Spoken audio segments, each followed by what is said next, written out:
1 Timothy 2, verses 12 through 15. I do not permit a woman to teach or to exercise authority over a man. Rather, she is to remain quiet. For Adam was formed first, then Eve. And Adam was not deceived, but the woman was deceived and became a transgressor. Yet she will be saved through childbearing, if they continue in faith and love and holiness with self-control. We have a ton of ground to cover this morning, so I apologize for skipping over some niceties. This is the last in a 7-part series, and the first 3 sermons dealt with the foundations of human beings and what those foundations have to say about the relationships between sex and gender and the gospel. And my contention was that they were foundational passages for understanding these issues as well as any number of biblical themes. And the next 2 messages looked at sometimes controversial passages in the New Testament on how men and women relate specifically within the context of marriage. The final 2 messages, of which today's is included, look at how to understand 2 controversial passages from the New Testament about how men and women relate within the church. So, all of our last 4 depend very heavily on the first 3, and I'd encourage you, if you didn't get those, to check those out on our website or on our podcast. We look at this passage, 1 Timothy 2, 12 through 15, over which a tremendous amount of ink has been spilled and trees have been killed in recent decades. But the basic thrust is this. The creation order has implications for how men and women relate to one another in Christ's embassy for his new creation, the church. And the passage breaks down as a command, an explanation, and a hope. So let's dig in. Verse 12 outlines Paul's command. We're jumping into the middle of a section here. I realize that. It's a subsection. We could start back at verse 11. We could easily start back at verse 9. We could easily go back to verse 8. But we're going to, the earlier parts of this section either aren't particularly controversial or have been covered in other sermons in this series. So verse 12 is our beginning this morning. And it's actually a 2-part command. There's a negative command of what Paul does not permit and a positive command of what Paul does enjoin for women. So he says, I do not permit a woman to teach or to exercise authority over man. Rather, she is to remain quiet. Now, without any doubt, that is a controversial statement to make in 2018. So much so, right, that there have been myriad attempts to reinterpret this passage in light of modern sensibilities. And in my sermons, I usually focus on what the text is saying and only touch on what the text isn't saying, what we might say are wrong interpretations in passing when particularly pertinent. But I think it's important, because I haven't done much of that in this series, it's important that we spend a few moments at least interacting with faithful but ultimately incorrect attempts to interpret verse 12 for 2 reasons. First, because some of these interpretations have gained a lot of currency in the public sphere over the last couple decades. And second, because the arguments are sometimes presented in a way that suggests there are no good responses to these interpretations. Now, I've said faithful interpretations. I want to interact with some voices that generally represent faithful Christians trying to work out their salvation in fear and trembling. There are, on a number of issues, right, different positions among gospel-believing, Christ-savoring Christianity. That is not a call for relativism. That's not a throw your hands in the air and you can pick any view you want. It's fine. It's a call for charity, though. To be sure, I think that some of the errors here are significant ones, but to the extent that they're held by faithful Christians, we can disagree, even strenuously, and still love them as sisters and as brothers. One group with many such faithful Christian members is the Junia Project, which exists to promote what is often called egalitarian theology. The idea that men and women are equal not only in value, because that's an idea that all Christians throughout history have embraced, but that men and women ought to be placed in identical roles within church and society. The group's named after a person believed to have been named Junia, who is mentioned in Romans 16:7. Christian egalitarians often hold that Junia was an apostle that was commended by Paul in that passage. Now, it's a little bit beside the point, but that's a very unlikely interpretation of Romans 16. Unfortunately, some irresponsible voices have promulgated all sorts of nonsense, like the idea that people changed the Bible to erase Junia and turn her into a man named Junius. And that just didn't happen, as a quick scan of Bible versions from the Middle Ages to the present will quickly tell you. That said, the lion's share of Christian thinkers over the centuries still don't think that Junia was an apostle, at least not in the same way as Peter or Paul. That's a much deeper discussion. It would involve a lot of talk about Greek, and we're not going to do that right now. But if you're interested, feel free to grab me. I'd love to dig into the text with you. But in any event, the Junia Project gives 5 reasons why we shouldn't take this verse, 1 Timothy 2:12, to really say anything about men and women in the church today. And I can only summarize because we do have other things to talk about. But they argue, one, that the idea of authority is a bad translation in verse 12. Second, that it's unfair to take this verse literally and not the other verses in the passage. Third, that this command was specific only to the situation Timothy was facing in that moment and not to other churches and other times. Fourth, that using this verse to restrict women, that's their words, ignores other New Testament passages. And 5, that churches cannot consistently practice this verse, so they shouldn't try. I want to deal with these objections head on because they're among the more common objections I've heard when it comes to this passage, and I'm going to tackle them actually in reverse order that I think sort of easiest to most difficult to deal with. But first, a quick word. Some of these arguments, at least 3 of them, are mutually contradictory. In other words, they can't all be true. So while it might sound like, oh, that's 5 arguments, that's pretty strong. Yeah, but you can't put all 5 of them on the same scale at the same time. Because some of those arguments contradict one another. But we'll take them one by one nonetheless. The idea that churches can't consistently practice this verse, their evidence on this point is that there are different interpretations of the proper application.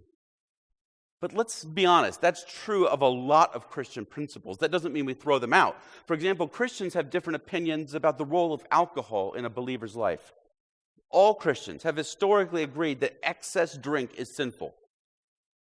We don't throw out the dangers of drinking alcohol just because we debate exactly when and where and how alcohol can be consumed. That would be nonsense. We strive for faithfulness, knowing that we will be imperfect. Likewise, we debate, as we talked about in another message in this series, the exact point at which divorce is allowable for a Christian couple. And different churches come down in slightly different places on this teaching. But we don't throw out the time-honored Christian principle that God blesses marriage and hates divorce because we differ on the minutia of application. So in short, to argue otherwise would be special pleading. On the charge that this ignores other texts in the New Testament, this argument seems to suggest that thinkers and scholars and pastors on the other side simply don't know or don't care what the Bible says about women, and that's absolutely not true.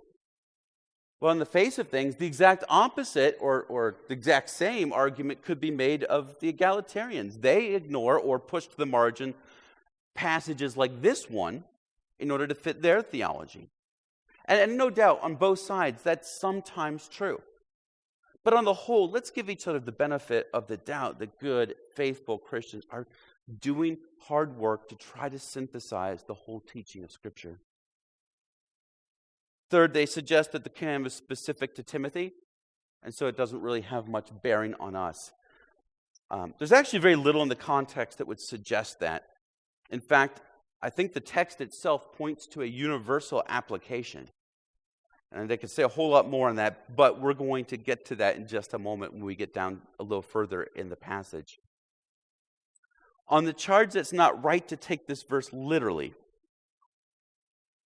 the Junia Project would claim that we don't take the rest of this chapter literally, but I'd argue that not only should we take the rest of this chapter literally, but that most Christian churches in history have done exactly that.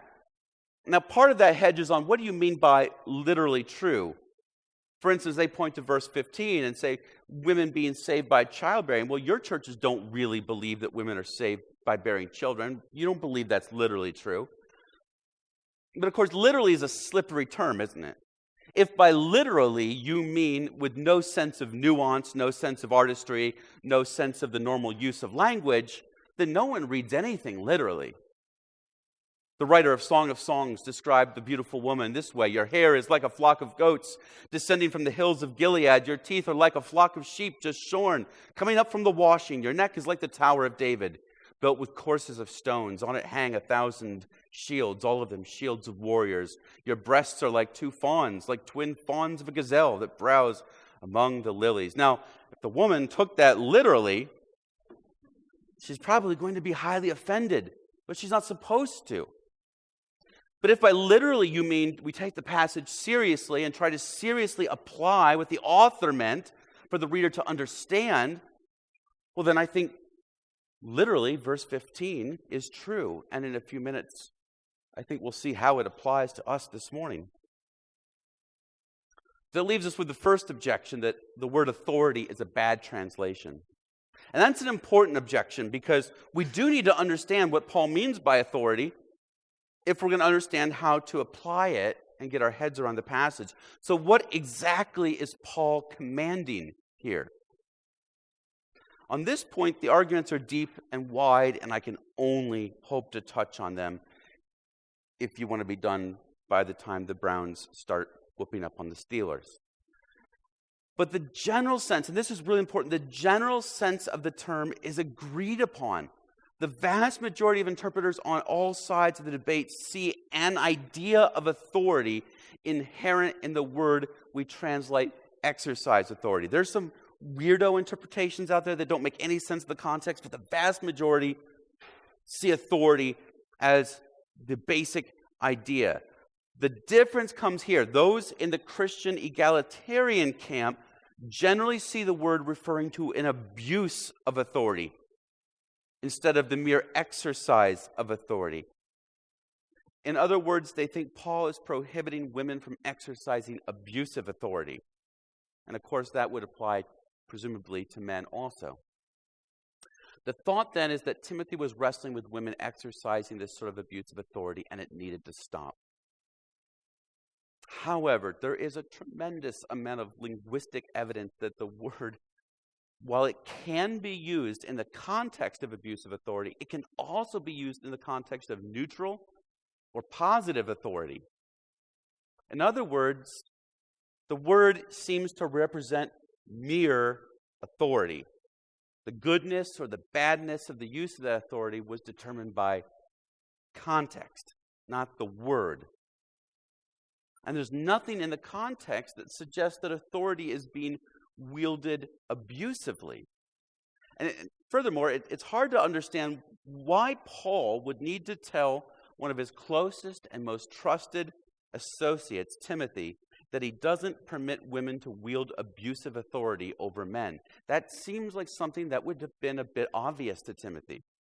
On top of that, this letter was written to Timothy while he was serving in Ephesus, the same Ephesus where Paul taught that all Christians are to submit to one another, and uniquely, wives ought to submit to their husbands, and husbands are to love their wives like Christ loves his church.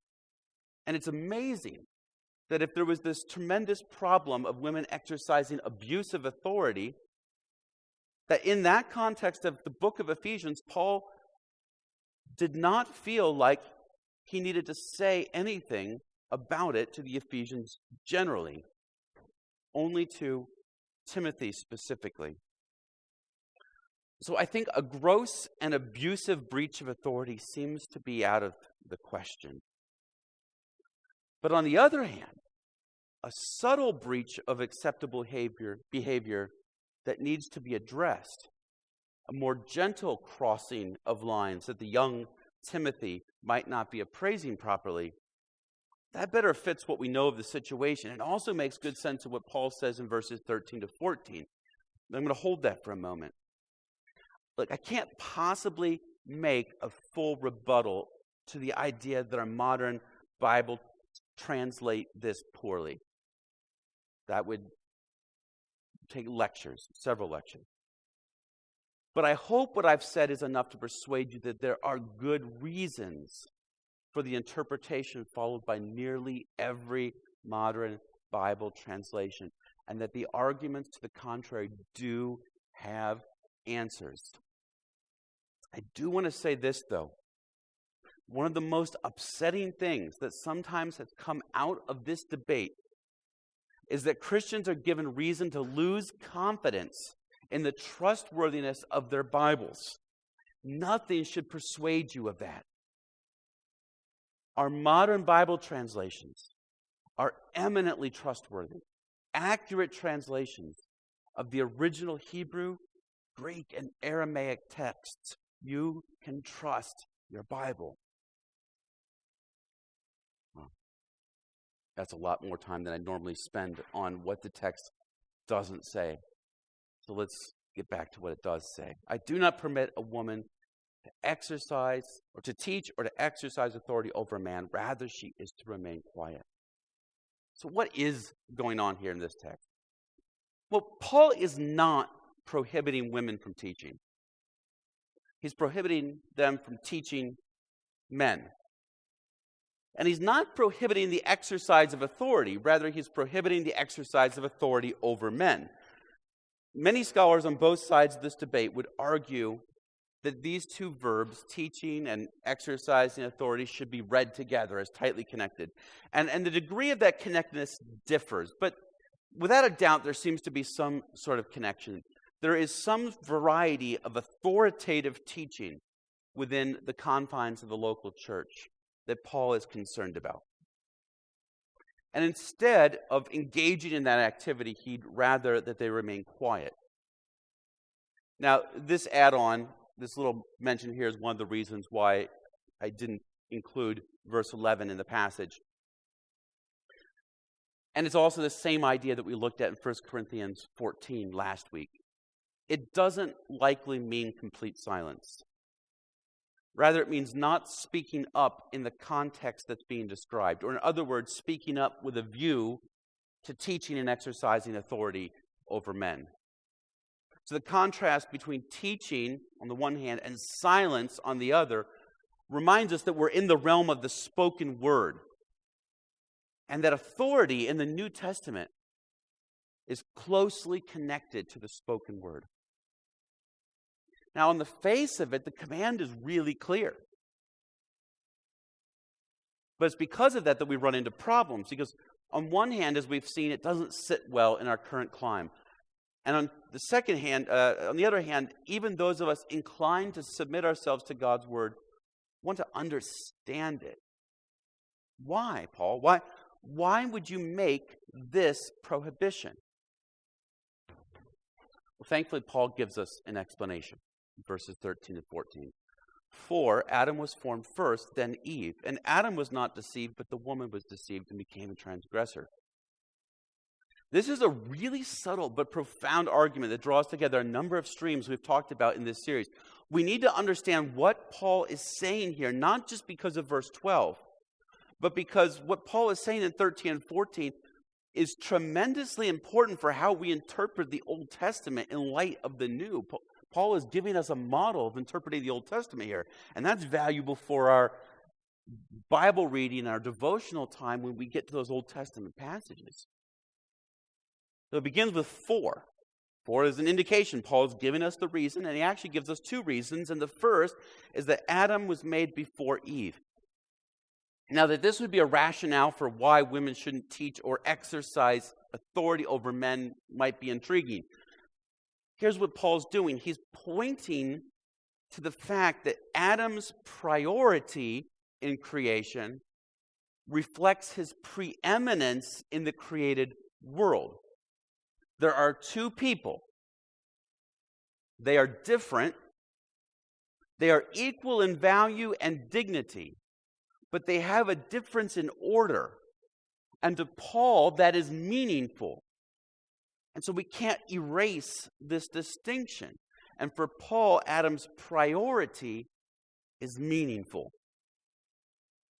In 1 Corinthians 11, a passage that's not part of this series, but we've made reference to it once before, Paul argues in more detail. He seems to be following the exact same line of logic that Eve's being created second was significant because her creation was for the man. He says that the woman was created for the man. It was not that the man was created for the woman. The man, we go back to Genesis 2, the man was given a commission. He was given a job to accomplish. And he needed someone to help him complete that job. I'll give you an example. A friend of mine used to do some odd jobs, setting up displays in retail stores. He was an independent contractor, but it paid nicely. And sometimes the job was too big for him. He needed help. And he was able and he was allowed to bring a helper along with the work. Now, at the end of the day, he and the helper might do similar work at times. They might do different but complementary work at other times. And they got paid similarly at the end of the time. But it was my friend who was ultimately responsible for the work. He was the one who was given the commission, the job. If things went wrong, that's where the questions would go. They wouldn't go seeking out the guy he brought along. They would go seeking out him. The buck stopped with him. Now, that's an imperfect analogy, but it's similar to what I think was going on in Genesis 2. Of course, the man didn't get to pick his help. Thank goodness, God in his graciousness made him a helper. It was just right for him. But you see the situation, right? In fact, after the fall, when things go wrong, when God goes looking for his children, to whom does he turn first? He looks for Adam. He looks to the one who was given the command and who was given the commission. The buck stopped with him. And that brings us to Paul's second argument, that Eve was deceived, not Adam. What does Paul mean? Well, he's emphatically not blaming the fall on Eve.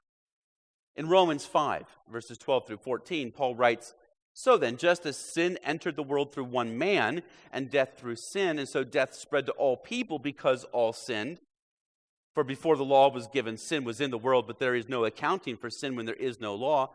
Yet death reigned from Adam until Moses, even over those who did not sin in that same way that Adam, who is a type of the coming one, transgressed." So Paul understands sin to have come through Adam, at least as much and probably in a much more significant sense than it came through Eve. The difference isn't their actions.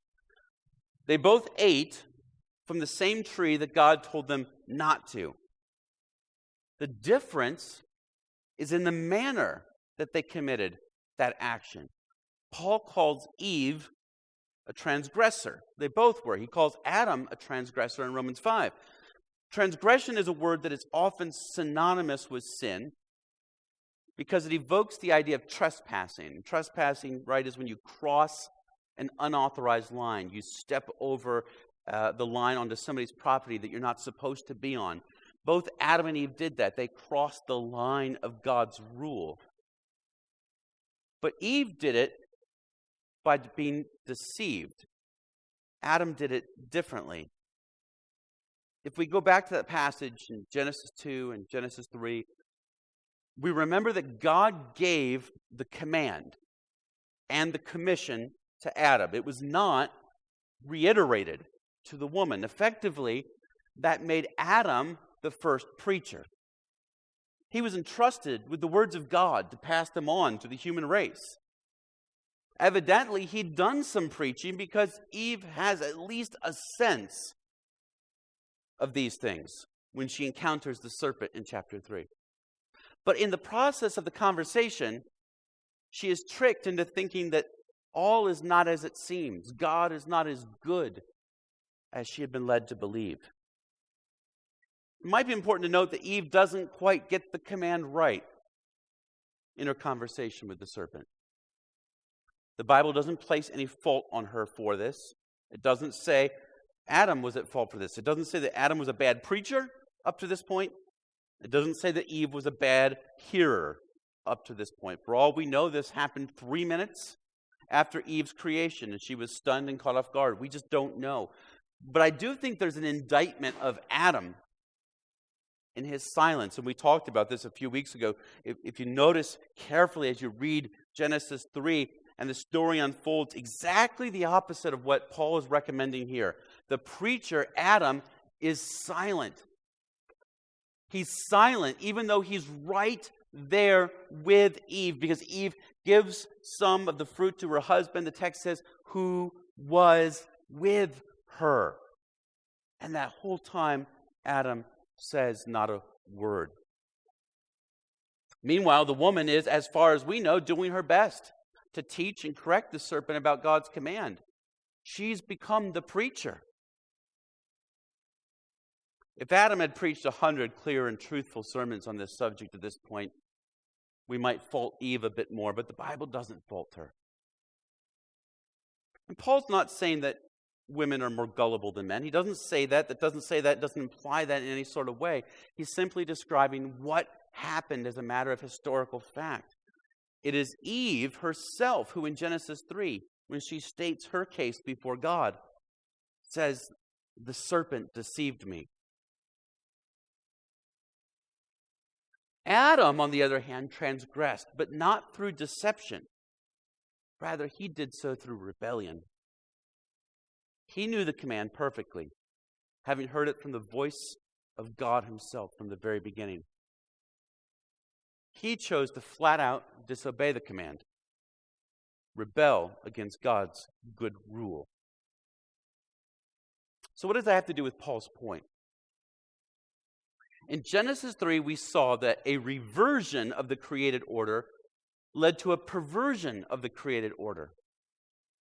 But God wants to restore the created order, and in Christ, the restorer of all things, that becomes possible. The fact that Paul's reasoning for women neither teaching nor exercising authority over men goes back to creation is important.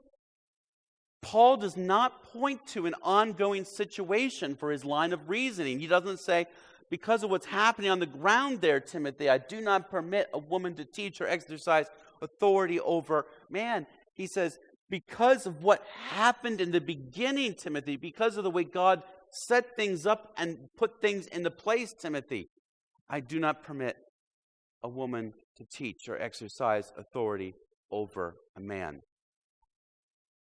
So we can't relegate this to a cultural mandate that only applied to Timothy. Paul's reasoning for his teaching still stands, so the teaching still stands. Rather, what happens is that by disregarding the creation order, both men and women doing that leads to destruction, even as it led to destruction so many ages ago. This sort of creation reversal is exactly the kind of thing that should not characterize the Christian community. The pagan, secular world is full of weak men who display their weakness both in their reluctance and inability to lead, and in their propensity to abuse and domineer women. That is weakness. And the pagan, secular world is full of weak women who display weakness in both a perverted passivity and a striving for unauthorized authority.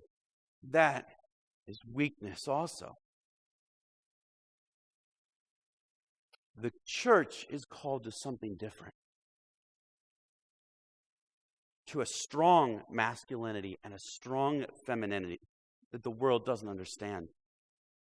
As Thomas Lee writes in his commentary on 1 Timothy, the need for saints has scarcely ever been more evident than it is today. In a world that alternates between viewing Christianity with a sneer and a yawn, only saintly, it is godly, unselfish, consistent, sacrificial, courageous living can make an impact on our society. So what does saintly living look like in real life in light of this teaching? What sort of roles or activities is Paul prohibiting? Well, can we be clear about some things that Paul is not prohibiting? He's not prohibiting women from being in ministry. He's not prohibiting women from serving or loving as Christ served and loved. He's not prohibiting them from full engagement in Christ's church.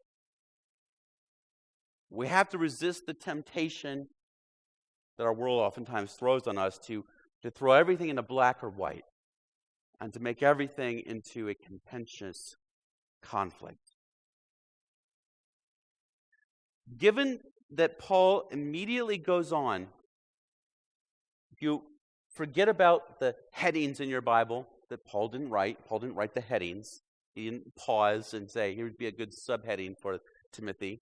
It's a letter. He didn't put the numbers in there. And so if you just read your Bible without the headings, without the numbers, the very next thing that Paul talks about is the qualifications that he wants Timothy to keep in mind when selecting elders or pastors for the church. And in discussing elders, Paul explicitly describes them as men in chapter 3.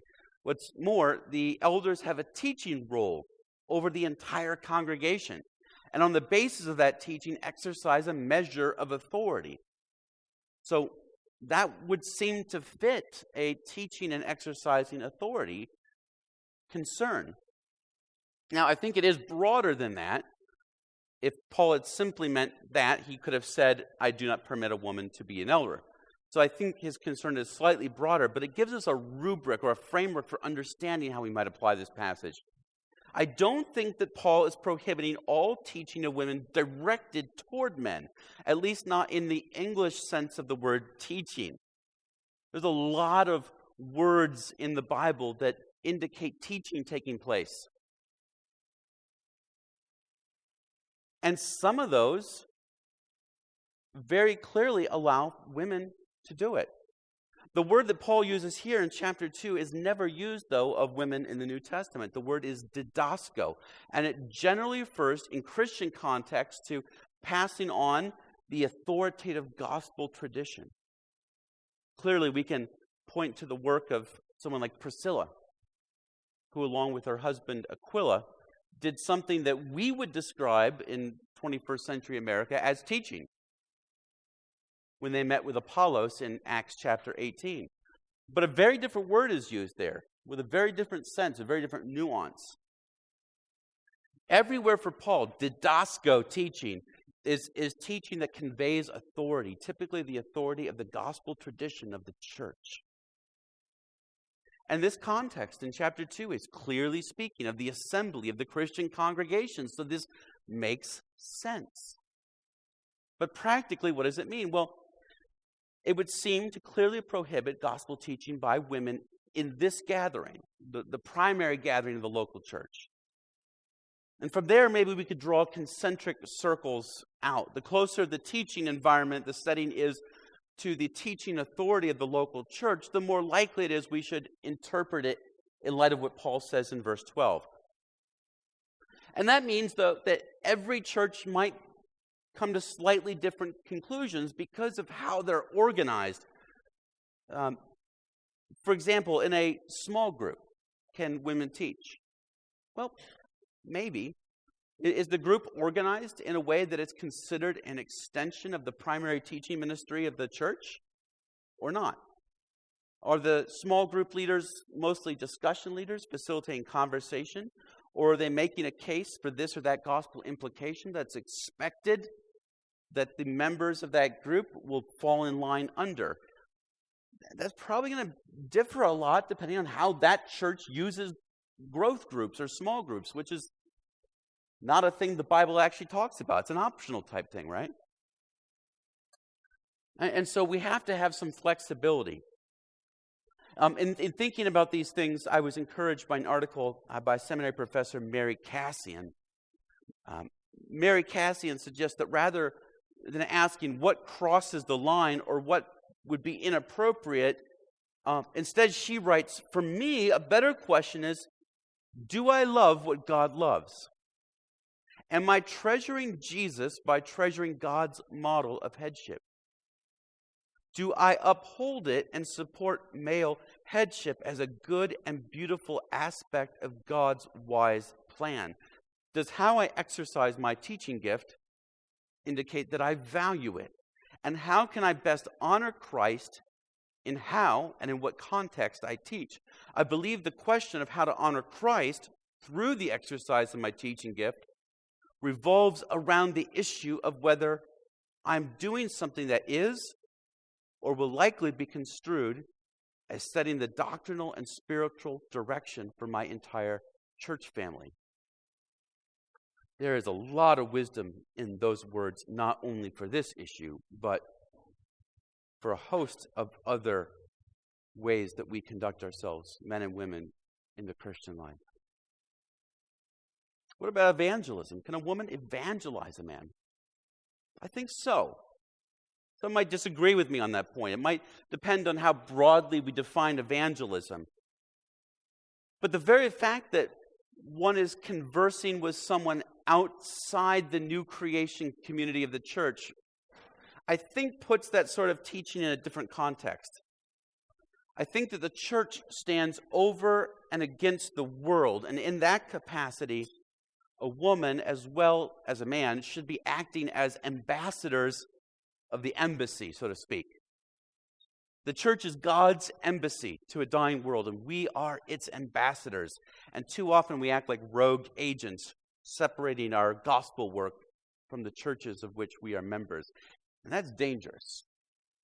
And if a woman is doing that with men, well, that would probably risk violating the command.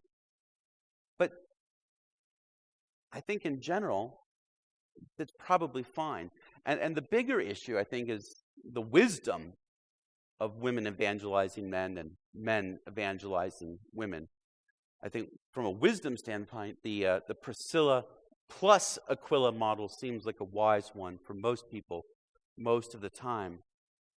But whatever restrictions we want to see there, we have to understand them in a way that allows the woman at the well to tell the good news about this Jesus who told her everything she had ever done to everyone that she knew. And I assume there were some men that she knew. Can a man learn from a woman? Yeah, that's a stupid question. Of course they can. But the bigger point here is that women are not prohibited from teaching. Like any Christian activity, the concern is that what we do falls within the patterns of God's redeemed creation. It's my desire that every woman in our church would one day be a competent Bible teacher, even as it is my desire for every man in this church. It's why we offered a course last school year to help develop exactly that. Of course, a course isn't the only way or even the primary way that women should become competent as teachers, but it's our way of saying that we're going to invest in that. And then a number of the women who were part of that class are now putting their skills to use in producing the teaching for this upcoming women's retreat. And that is awesome. So, plug, you haven't signed up yet, please do. We need more teachers and more women teachers in this church, not less. But we do want to do that in a way that respects God's design. Now we have to turn to verse 15 at some point. And it's a strange verse on the surface, isn't it? Paul writes, "Yet she will be saved through childbearing if they continue in faith and love and holiness with self-control." Again, some feminists don't believe that we can take this verse seriously, so they think we shouldn't take the entire section too seriously. I think we will take it seriously, even literally, if you please. But what could Paul mean that she was saved through childbearing? In our sermon on Genesis 3, we saw that the curses that affected man and woman the most were the curses that affected their respective roles in fulfilling the creation mandate. The mandate was to be fruitful and to multiply and to fill the earth and to subdue the earth and to turn the earth into Eden. We think of the whole world as a paradise. It wasn't a whole world of paradise. Eden was a paradise. And then God commanded mankind to do with the rest of the universe what he had showed them what Eden was like. Subdue it. That means there was something that needed to be subdued. Something that needed to be brought down. Didn't mean there was sin, but it was wild. With Adam's commission to work the ground in Genesis 2, the curse on the earth that happened in Genesis 3 hurt his back more than it hurt Eve's. And with the biological reality that women carry children to term, the curse of childbirth fell on Eve's back more than Adam's. There's just no argument that the brunt of multiplying the human species has biologically, physiologically, historically fallen on women. And there's something interesting here that I think we often miss, and some translations kind of obscure this point in trying to smooth over the English. But notice that in the beginning, she, singular, will be saved if at the end they, plural, continue in faith and love and holiness. She, at the beginning of the passage, refers to Eve. And if we go back to Genesis 3, we see that the very act that would bring Eve and every childbearing woman tremendous pain as they worked out the multiplication of human beings created in God's image, that very act was also the great hope for the human race and the greatest curse on the serpent. And so when speaking to the serpent, God said, "I will put enmity between you and the woman, and between your offspring and her offspring. He shall bruise your head, and you shall bruise his heel." The offspring, the Messiah, the anointed, chosen king, Jesus Christ, would come and crush the serpent's head. This was God's plan from the beginning, that he would redeem a fallen creation in the fullness of time. When he took on flesh, he came like us, and died for us to take the death that we should die on his own body. He raised to life, demonstrating that all our transgressions heaped on his broken frame could not keep him down. The woman would be saved through childbearing, which means childbearing as the process or the channel that God uses to bring about his salvation. George Knight puts it well when he writes, "Eve brought herself into transgression by abandoning her role and taking on that of the man. But by fulfilling her role, difficult as it may be as a result of sin, she gives birth to the Messiah, and thereby she brings salvation into the world." And they. So now Paul is moving from the prototype of all women, Eve, to a wider audience. If they continue in faith and love and holiness with self-control. That's not just all women, that's all humanity. Salvation from our transgressions, the ways we have stepped over God's boundaries, the ways that we have the ways that we know that we have, and the hidden ways that we don't see, that we have rebelled against God, all our imperfections and our scars, our brokenness, it can be restored through a life of faith and love and holiness with self-control. The entry point to this life is faith, which isn't a blind belief, but an abiding trust in who Christ is and what He's done on your behalf. It results invariably with a life of growing love and holiness, moral excellence, being made to look more and more like the perfect image of Jesus. It is a life characterized by self-control, which is fighting against sin and pushing into that love and holiness. And you, too, can enter that life today. But I do think the word "they" is probably more specifically about the women in Ephesus. Paul believes good things about them. His language here, it suggests that they will very likely indeed be of such character that they continue in faith and love and holiness with self-control. Clearly, there were issues at Ephesus, and Paul warns that when man goes silent and the woman becomes the authoritative preacher of God's word, transgression is around the corner. But even as there was hope in that treachery for Eve and for all of creation through her, there is hope for the Ephesian women because of their connection to the Christ.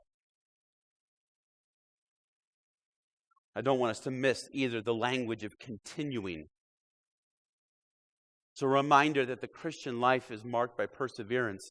J.D. Greer recently said that once a Christian is saved, she is always saved, but also once a Christian is saved, always following. Once saved, always following. I thought that was a helpful rubric. Because the most distinctive mark of Christian identity is that he or she makes it to the end.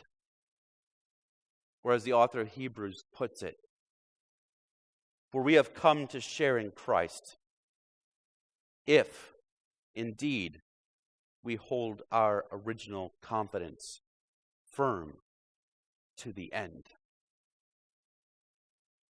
And so, what Paul has done here is he has reminded Timothy that the creation order has implications for the relationships between men and women, even in the church. As the church is the model, it is the example for a dying world of what the new creation is going to look like when God restores Eden and puts paradise in the new heavens and the new earth. The church needs to start living that reality out in this life, or we are no example to a dying world. Now, we're going to do that imperfectly from times, and we're going to differ on the margins on how we work that out. But make no mistake, these issues that we're talking about, the series is sex, gender, and the gospel, not just sex and gender, because the ways we understand God's creation and His design and His purpose for these things is a gospel witness to a dying world. Let us be a church that looks radically different, with radically different assumptions, that loves more radically and more deeply, that concerns itself with each other more deeply, that submits each other, each member submitting to one another more deeply, with healthy, flourishing marriages that stick through it through the most difficult and trying of times, with single people who are fighting to help their brothers and sisters' marriages stay strong. A church that looks like that will preach a very strong message.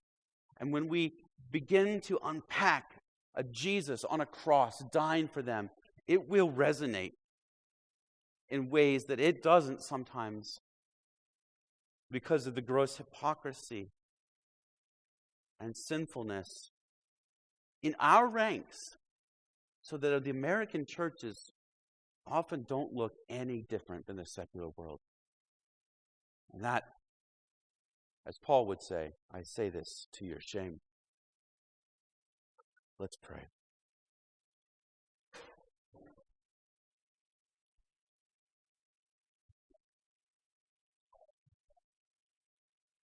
Father, we confess that we are an imperfect people called by your perfect grace. And we don't have these things sorted out yet, and we know that we make mistakes. But God, by your Spirit, may we fight against the curse. May we push back on the enmity that is there right below the surface between men and women, between husbands and wives,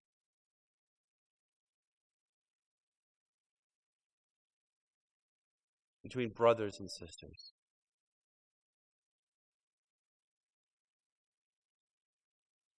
Father, you have called us to be something different.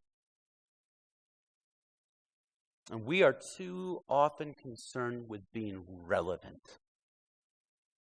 You have called us to look odd, and you have called us to be weird. And too often we are more interested in how we can be like our culture.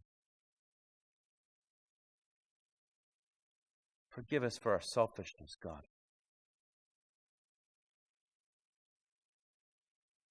Make us here at Gateway Downtown a people who are radically unashamed.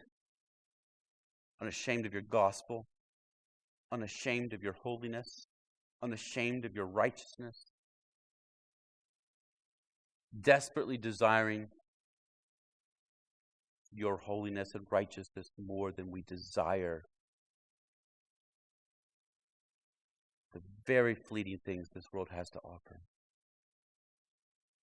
Make our witnesses as individuals and as a church, seasoned with the salt of a life lived in submission to a wonderful Savior.